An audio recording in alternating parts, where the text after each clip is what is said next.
Okay, for the last project of the 2025 Great Halloween Spooktacular, this is Gus the Ghost House. And I think I showed you during construction, I based it on this house from a 1966 children's book, What's a Ghost to Do? The house was kind of threatened to be torn down, and Gus didn't know where he was going to live. So that's what the book is about, and it's a great little book. If you can find a copy somewhere. But I really liked the design on it.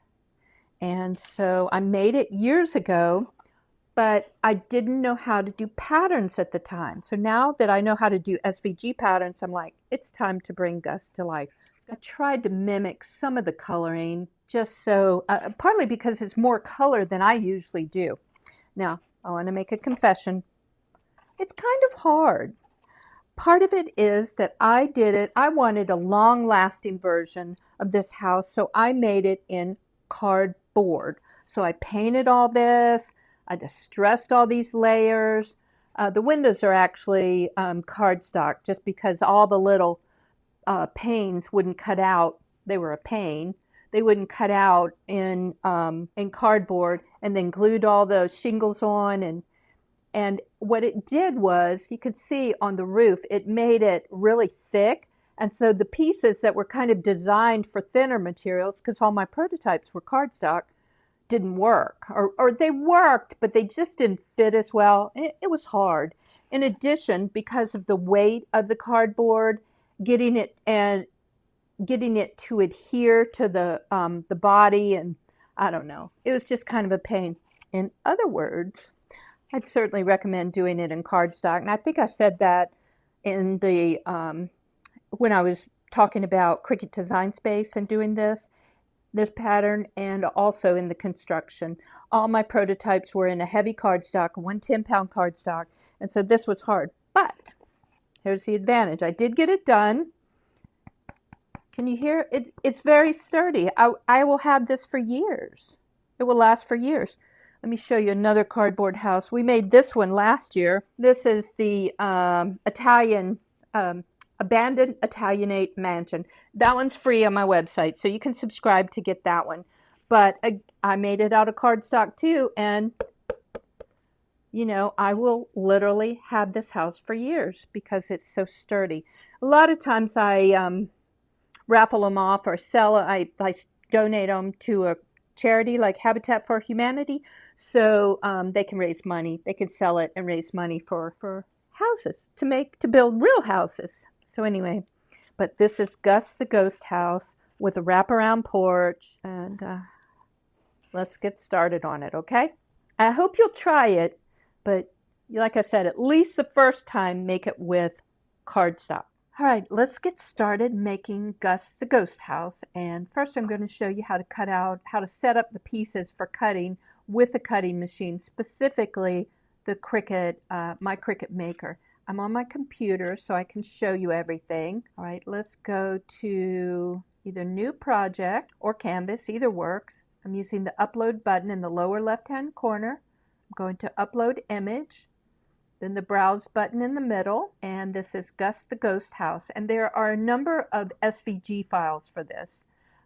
There are shingles for the house, and there is most of the house pattern. Windows are on a separate file, just because there's so many different things. I think it'll make it a little easier for you. I'll open each one of them up. Okay, right now we're going to do the main body of the house. You can see it's kind of a lot. Okay, continue. Click the Upload button in the lower right-hand corner. Upload. We don't need any other patterns. We have enough of a pattern on here. I'm gonna reduce it on the screen. And I drew them in white, just kind of, so you're gonna have to debate about your own colors, which you do anyway. All right, so we're gonna ungroup as the very first thing. Click my scale button. I'm going to delete that because it's correct at 1 by 1. And this is the main body of the house. And you'll notice these lines in the middle, these are for drawing. So let's look at it. They're two grouped things with the main body of the house. The first one are these lines, and I actually drew them in blue, not my usual red for score lines. That's because I want you to have some kind of marker so you know where to put the wraparound porch roof. So for this one, I drew it. You could score it, but it's not going to show up as much. So I really think if you have a marker that fits in your Cricut or in your machine, that it's important to draw, just a faint line. You don't have to use some bright color, just a faint line. So I'm clicking pen, and then next in this group for the house, we've selected this. We're going to click on these lines, and these look like traditional score lines with the shapes of the house. So we're going over to this red color box that lets you know I drew the score lines in red. And then we scroll down the operations menu to score. And then you want to attach all of these together. You want the drawn part and the score lines. And in Cricut Design Space, they look different. So, all right, attach. So that's the body of the house. This is the back piece of the house. Same thing. It's got score lines. It does not have any drawn lines because actually the wraparound porch doesn't go around to the back. Okay, so we're going to click on it, score, attach. I think these are 8 columns that go around on the wraparound porch. They each have a set of score lines. This is the porch base. It has a set of score lines. This is a piece let me bring it to the front. I'm clicking to arrange, bring to the front, just so you can see it. This is a piece just to give a little extra support to the porch with these middle 2 columns. It's got score lines. This is a bottom piece, which I don't know if you will need, just to make sure your house stays square, and it has score lines as well. This is the front part of the roof, and there's one score line there. Let's see. This is the main roof, the upper roof. This is the little cupola. I hope I'm saying it right. Cupola that goes on top. These are the fireplaces that go next to it on the roof. This is the roof for the cupola. This roof that goes on top, and it has score lines. And this is just a support piece that goes behind this kind of arched gable. I think that's and then these are also parts of the porch roof, and they have a set of score lines. I'll just show you real quick since I'm here and feeling guilty about not marking them all. Okay, it's red. That means I drew it as a score line. Score, attach. Let's do the other one. Click on that line in the layer. We're in the layers panel. Red color box. That's good. Score, attach. So I would do that for all of these pieces so you can to set up cutting it out. For my example, I did it in cardboard. I wanted to make it sturdy and last a long time, but it was actually very challenging in cardboard.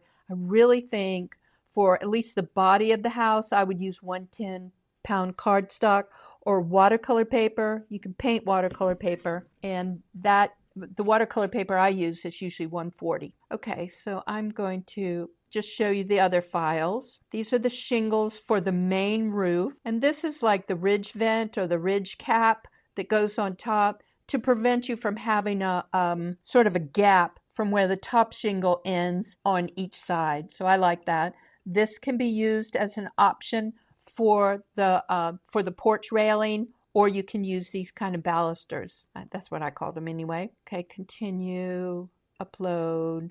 Let me show you the others. All the windows.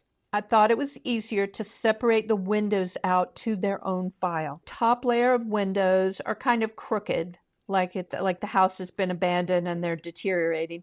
And the bottom layer of windows is much more symmetrical, in case you want to make a nice and neat house, not just always a Halloween house. Okay, one more. I think there's one more file. And there were just so many things, I thought it made sense to separate out the files. Okay, and these are for the porch shingles, if you want shingles on your house. Show you a little bit about them. These pieces are also kind of flashing because at the ends of each, the triangles at the end of each porch roof, it's angled. this covers up any kind of gap, and it has a score line as well. Score, it's red, score, attach. Now you don't have to do shingles, but I kind of like shingles. Sort of a favorite thing of mine. Shingles and crackle paint attached. So now you can see it changed to a dotted line when I chose score and attached them. Don't need that. So anyway, now let's go to construction of Gus's house. And like I said, at least start off with cardstock. You'll be happier if you do. Even if you add a lot of other details like shingles and stuff, you'll still be happier if you at least make one prototype in cardstock. Now we're going to do the construction for Gus the Ghost House. And this is what I'm trying to kind of recreate. Not entirely, but close. And let me show you. Once the house is renovated in the book, there's a better picture of it. And so I used some of the ideas from this one, but a lot of the coloring from the one, the drawing of the house on the front. And the illustrations are by Seymour Fleischman, and I just really like the vintage look. So that's what inspired me. But let me show you the pieces for Gus the Ghost House. This is the front piece, and I've already glued on windows and doors.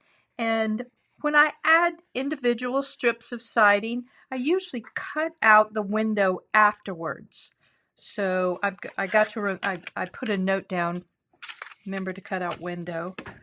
So we'll do that when we start the construction. Here's the back piece, and I basically made it just like I did the front piece. This is the porch base.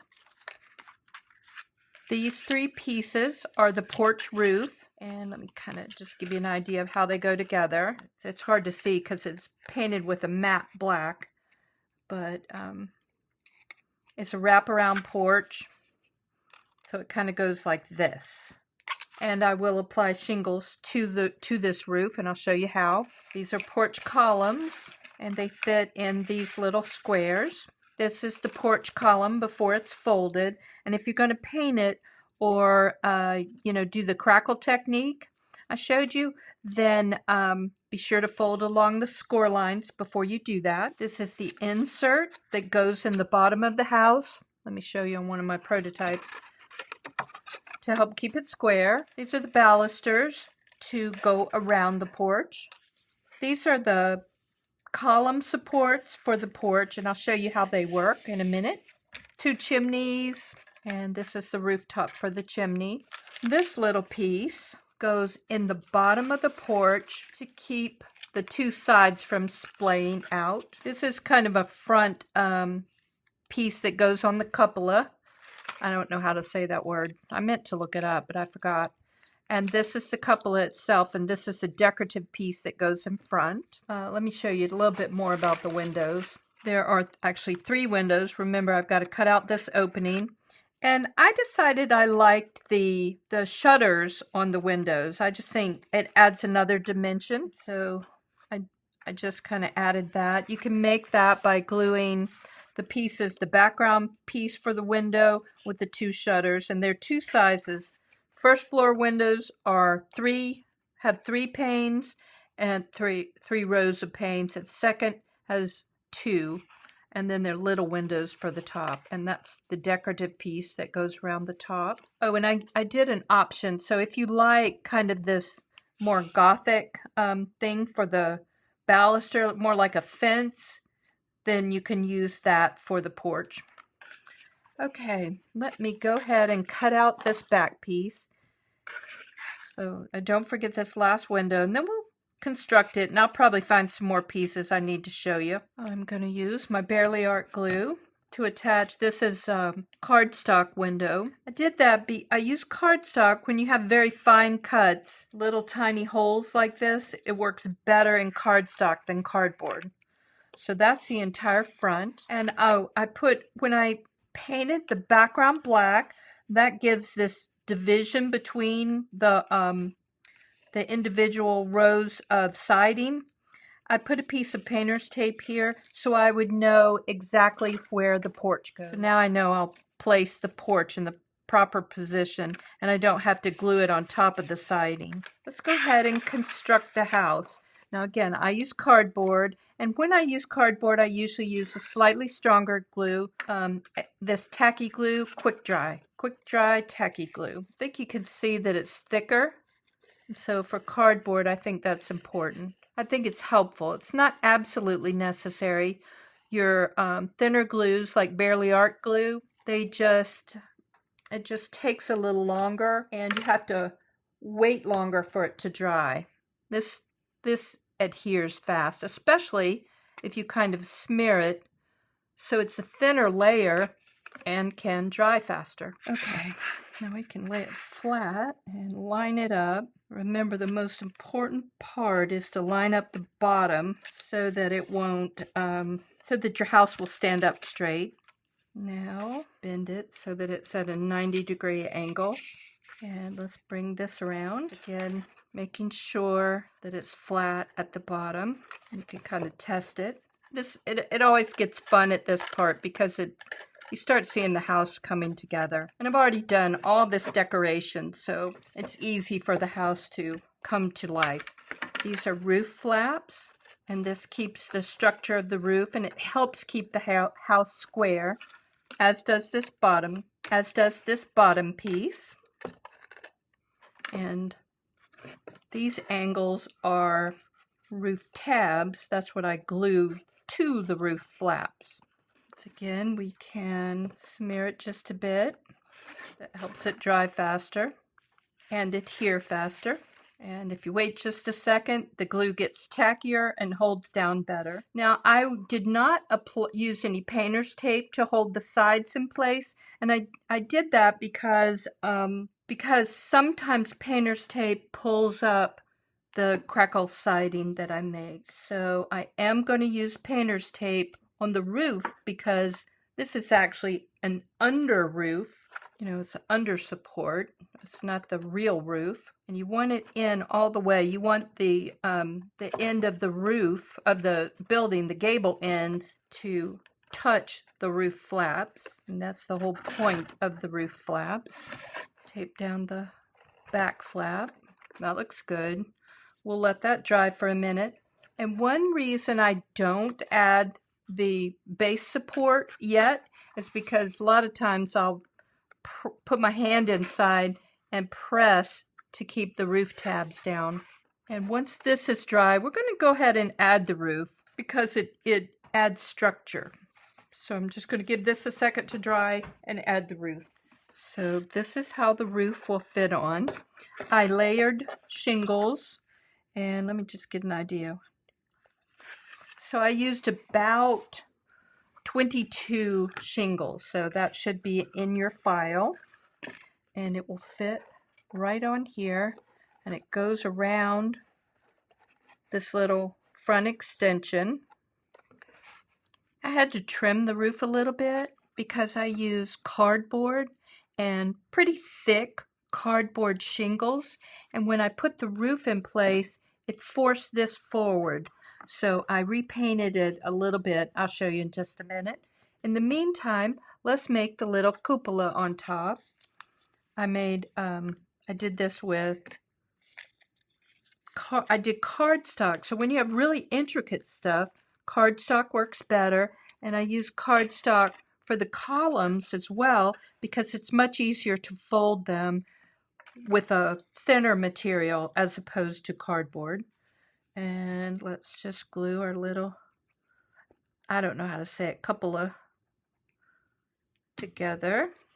It's basically like the house structure. It's just this one tab. Just fold it and let that adhere. And while we're waiting, let's do the same thing. Let's make a chimney. So there's an angled side, and just glue it. I painted it red, and then I just drew the mortar lines on it.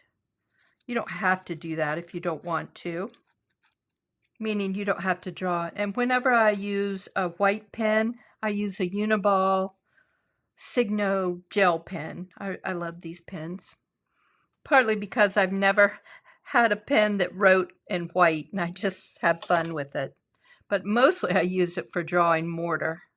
And then we'll glue this top on so it matches, because we've got twin chimneys on top of Gus's house, holding together pretty well. Just like the structure of the house, there are roof flaps and roof tabs. Let's go ahead and glue these down. This is kind of the decorative front of the cupola. Here is the little roof. I didn't put any, I'm just going to glue the roof down. That'll hold down my roof flaps. I didn't put any shingles on it just because it's so small. I just painted it blue, the same color as the roof, as the other roof shingles rather. You know, I'm kind of messy, so that's sort of the appeal of the Halloween houses. I can just kind of distress them so that they look good, or rather, they look like they were supposed to be a little wonky. I'm trying to center the roof too. I think it's holding. Okay, now I'm going to put this little front on. There's no window on this piece. There's our little structure. Those are our two rooftops. Now I've finished our roof, and I remember I had to trim all this back because of the thickness. See how thick the layers of shingles are and the cardboard. Now the roof flaps are sticking down so we can put our roof on. There. And you want to make sure that the peaks match. That's one thing. So if you have to trim here because of the thickness of your material, go ahead and do that. But the nice thing is, because of the thickness of the material, it wants to stay in place. It's not, it adheres pretty well. Okay, let's apply glue to the roof. And I'm using my slightly thicker glue, the quick dry tacky glue. Basically, you want to apply the glue to the areas where it sticks. I mean, the areas where it touches the closest, which is the gable edge and this front edge. Okay, so now we just, let's go ahead and smear it down just a bit, just so it'll stick faster. Slide it in place. It should line up so that it's already centered. It's about equal on either side.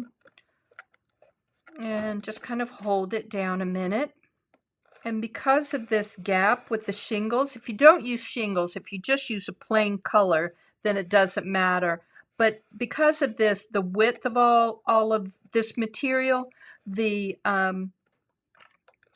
chimneys and stuff don't fit very well unless you add, I think it's called a ridge cap, to kind of sit on top and make a smoother angle, and then these guys fit much better. Okay, so we can go ahead and glue. So we can go ahead and glue the ridge cap on. Sometimes it helps to go ahead and glue the chimney on. So that's what I'm going to do next. So let's figure out the placement. So once I glue them down, I'll make sure they're straight. So I'm just applying glue to the bottom of the chimney, and I want it in slightly from the edge. I'm just applying some pressure. Applying glue to the underside of the chimney, and I'm going to try to place it about the equal distance. You know, if you're a more precise person than me, you can measure, but I kind of eyeball things. So there we go. And now our little cupola. I do hope I'm saying it right. Oh yeah, there. It's looking good.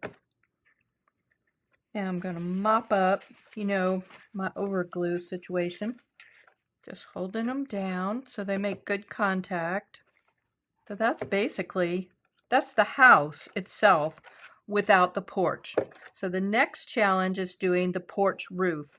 I'm going to let this dry because when I'm applying the porch roof, I will, you know, have to manipulate the house a little bit, and I don't want these top pieces to fall off. First, I'm going to add some shingles to the roof. There's a set of shingles specifically they're longer for the roof, because even though the house is 5 inches, this angle, because of the angled roof, this is 7.5. So we'll use the longer strips. Put down a bead of glue, and I check on the underside to make sure that the overhang is good. And that does look good to me. Now we'll add another bead of glue, and so on. I'm trying to stagger it just a little bit. I'll trim off the edges afterwards. So I'll cut here so it'll so everything will fit. But it's much easier to apply it and then just trim. I think that's enough. So that way, let me see how many, 1, 2, 3, 4, 5, 6. So 6 rows. So now I can attach it easy. I keep shifting it. Like I said, I'll distress this so that it won't be shiny, because the glue, even a glue that says it's matte, has a bit of a shine to it. And then once that's dry, I'll trim these edges. All right, and then we'll do the same thing to the side, the 2 side roofs, the 2 angled side roofs, porch roofs, and then we'll attach them to the house. Now that the shingles are dry, we can glue the main part of the porch in place, but I'm actually going to distress it a little bit now using distress Tim Holtz archival ink, but any kind of ink will do. I just want it to look a little more beat up. Also, I don't like raw edges of cardboard. And this is easier to glue on when you don't have shingles, but I really like shingles, so it's worth it to me. But say for the first time you're making it, you might want to skip the shingles or use a printed paper that has shingles on it, because this really has to be strong. I am going to let that dry for a minute. Also, you want to make sure this angle, let me try to show you better. This angle is acute.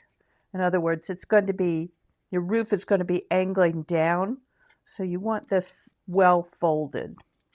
And now we can apply it. And again, you want to kind of apply it so that it's hanging down. And line it up with either the line you've scored or drawn, or if you've done siding like I have, line it up with the siding. And this you absolutely have to let dry. It's going to look good, isn't it? You have to let it dry because we've got to attach the other 2 pieces to it. Okay, so these are the other 2 pieces. I've trimmed them, and we'll get to them in a minute. Right now, let's work on the porch. So let me lay it out flat. This is the porch, and I've done the same thing with siding, or rather, the wood floor. And I cut out the pieces on the back. In addition, I made sure that my columns would fit. So it's kind of a tight fit because I, had to cut out the little squares for it. But it does fit. And actually, as a tight fit, it's kind of nice because the columns don't flop around as much. Let's go ahead and make the structure of the porch. So it's really a pretty simple structure. I'm going to use my quick dry tacky glue and just kind of get these corners in. Make sure it's a 90-degree angle here. In other words, that it's flat against the back. Okay, this is a good place to use some little binder clips to hold things in place without using tape. And again, make sure It's lying down flat. It's 90 degrees here. Okay, same thing in the front. See, I need to trim this a little bit because I want it to go flat against the house.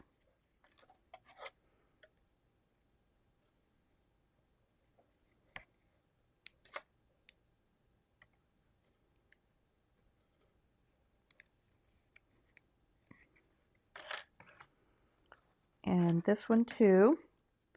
There we go, flat, flat. There are no flaps to hold this down, so the house will actually fit in here, and that will solve that problem. In addition, we have an insert piece that goes underneath. Goes like this because the columns stick out here, and it holds it flat.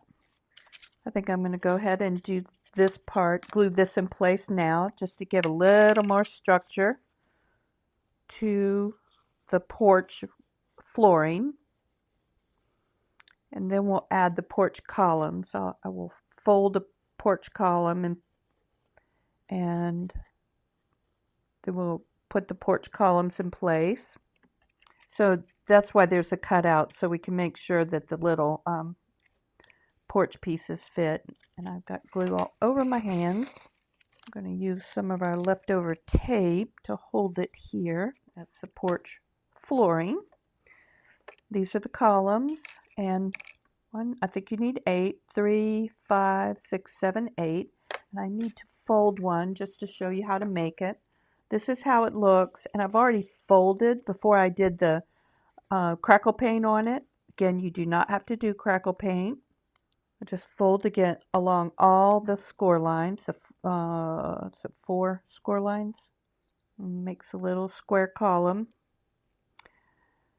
And because I'm an impatient gluer, they're not always square. And you have to pay attention to the angle. So the 2 side pieces will be angled like this, whereas the front, this little tab, shows you the back of the angle, the top part of the angle. That's to help the roof stick on. These go with it in the back.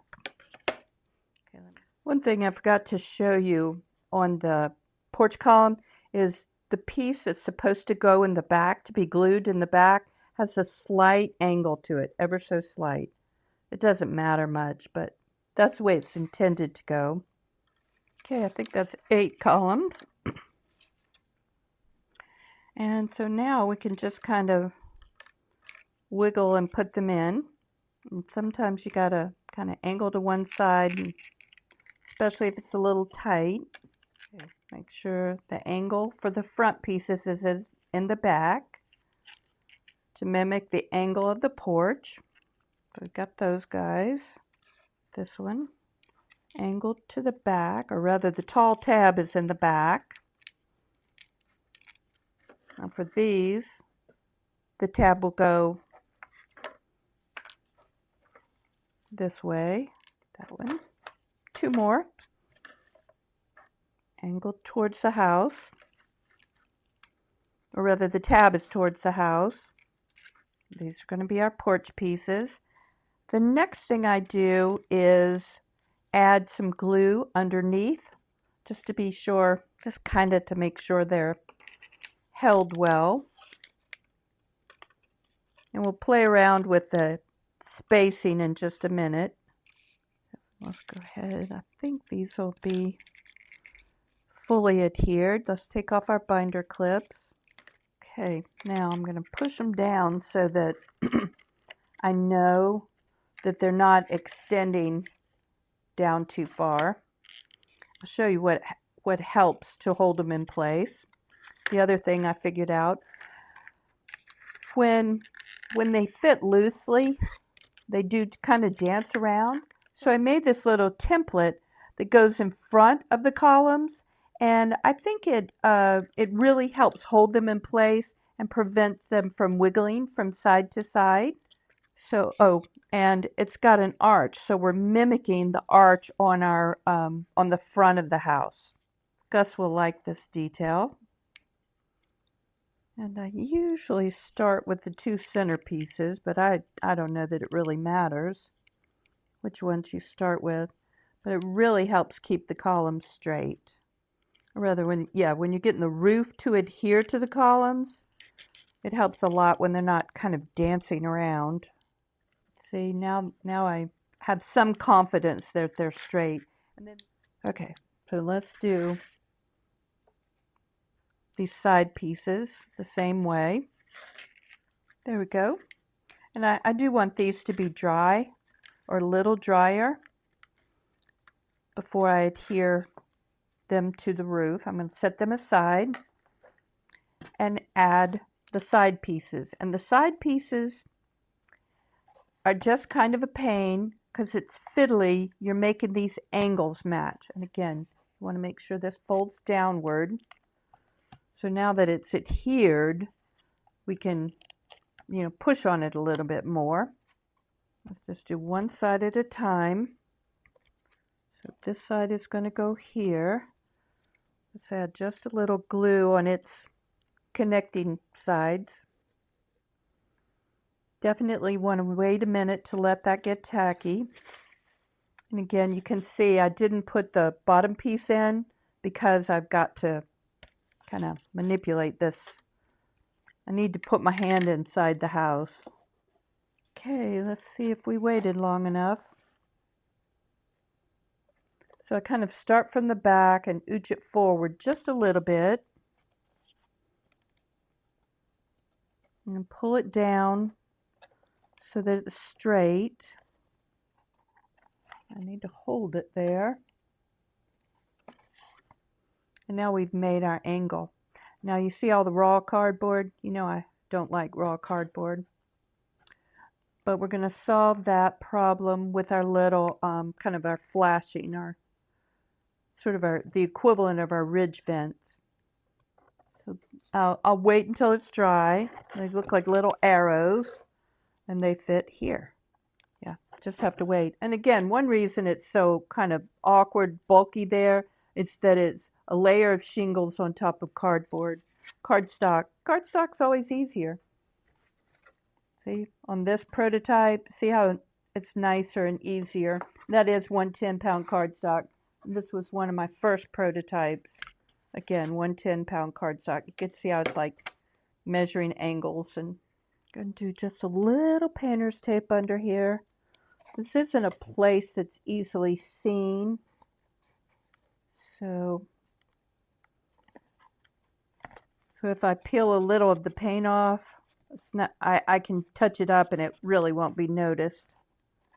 But I just want to make sure it sticks right there. The second one is harder. That's why we have to make sure all this is dry. The second one is harder because you really, it's hard to lean it on its side because you've got this piece here. So let's go ahead and get our glue. Let's go ahead and get our glue tacky so it's ready to adhere.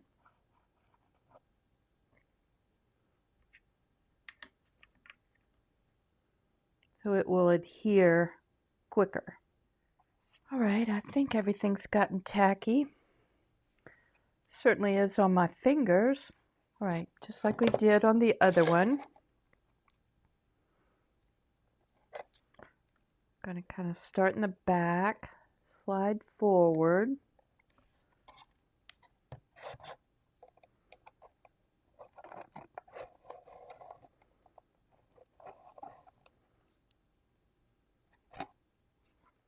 I'm going to do just a little tiny bit of painter's tape. I'm trying to make it so it's not quite as sticky. See if I can put my hand in there.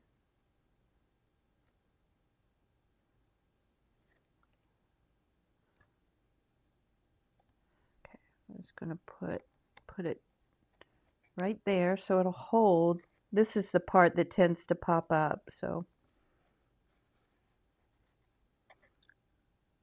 I keep trying to lay it down, but it doesn't lay down well at this point.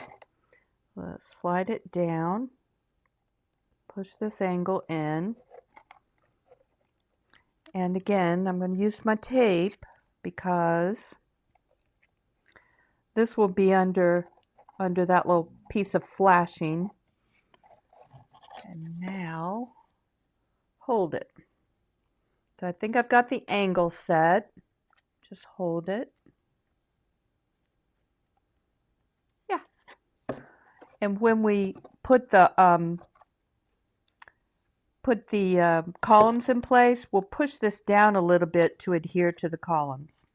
At least that's the plan. So I kind of set it on top and slide it into the porch. It's not dry yet. I'm just sort of test fitting, just so you can see. There. See, doesn't that make the house? Okay. So let's let these pieces dry, and then we'll glue the porch on and do some touch-ups, and it's done. While we're waiting for the porch roofs to adhere, there is a little piece in a little roof piece. It's got 3 score lines on it that goes behind this little front dormer, this kind of circular dormer, and all it does is provide a little support. You can trim it down if you want, so it'll fit a little better, but I kind of like the look like this, so it shows just a little bit. The reason it doesn't fit is because of all the cardboard. And note to self, use cardstock at least for the shingles. I think life will be much easier if we do that. Well, cardstock's always easier. I'll show you the advantage in just a second of using cardboard. I don't want it to push my little thing forward. Dab a little glue off. See, I think that kind of looks good. I like that. It did push it forward ever so slightly, but I'm not worried about it. Okay, here's the cardboard advantage. You see? I mean, it almost sounds like wood. So it's very sturdy, something that'll last a long time, but more fiddly. I'm going to wait about 5 more minutes and then put the porch on. Okay, I think we're ready to go. So I'm going to apply glue to the top of these tabs, top of the columns. I applied glue there, and I think I'm going to reinforce. I applied glue to the top, and now I think I'm going to reinforce the columns just a little bit with a tiny bead of glue, mostly behind them. Just a little bead of glue. I'm trying to put it where it won't show up much. I'm going to smear it. So I'm kind of sliding it in place. You can't really see this. Oh, wait. Glue here too. I don't want the porch sticking to the house just by virtue of columns. I want it along here.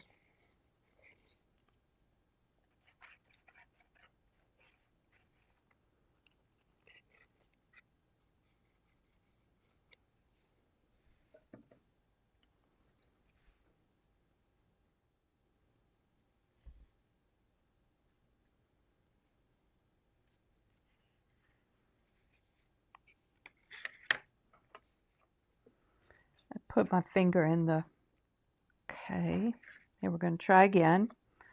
Kind of slide it in place. Ooching it forward. Trying to line up my columns. I'm trying to push them back a little bit. See if they're standing up straight. Nope. I think the front ones are the most important. Let's see. There we go again. I think I've got it. When I pick it up, this bends. This piece of porch bends up a little bit and forces them backwards. I'm just going to hold. Then I'll show you. I'm checking it this way to make sure it adheres. Little tabs adhere. It's actually an easier way to do it because I don't put pressure on the porch and bend it. All right, we're going to let that dry. And then I'm going to add this little flashing to cover up my seams. And then a little porch decor. Okay, I've just glued the porch railing to the front of these pieces, and I'm going to let it dry. There are other options for porch railing. This is also in your pattern, and you can put it in front and bend it around so that it goes around the porch on the outside. But I just thought this was simpler. The other thing is, and I kind of designed it this way, so you could put the porch railing on the inside. Wait, let me trim it and I'll show you what I mean. You could trim it so that it goes like that, and that would look good too. But I just kind of like the way it was more prominent here. So I thought about doing a connector, but I don't think it looks very good. Wait, let me trim it and we'll test it. Okay, let's see what we think. I just don't think I like it, this little angled piece. I don't know. It looks okay. You can kind of decide for yourself. So those are your options for the porches. I will get all the painter's tape off and paint some trim, and I will show you the finished product in just a minute. But isn't it cute? A lot of work, especially in cardboard, just, you know, painting layers, distressing layers, but you know, I think it's worth it. But it either in cardstock or in cardboard. Alrighty, I hope you end up making Gus's house. All right, did you see where I kind of struggled on making Gus the Ghost House? But honestly, it'd be so much easier if you make it out of cardstock. Even your shingles won't be nearly as thick. They won't be as heavy, and the porch will be easier to glue on. The roof will be easier. So anyway, so I hope you'll try it. If you have any problems, I really am pretty good at being available. So you can email me, lucy@paperglitterglue.com, or help@paperglitterglue.com, and I will definitely help you. Or you could join my Facebook group about paper houses. It's like 10 miles long, whatever. There'll be a link in any of the emails about, in some of the emails about the event. So I will help you, or you can tag me. So I would be glad to help you if you have any problems. Okay, alrighty. As the last day, I am honored that you were here. I'm very thankful, and I hope you have fun and learn some stuff, and you know, and are just kind of enjoying the season. Alrighty, y'all take care. Bye.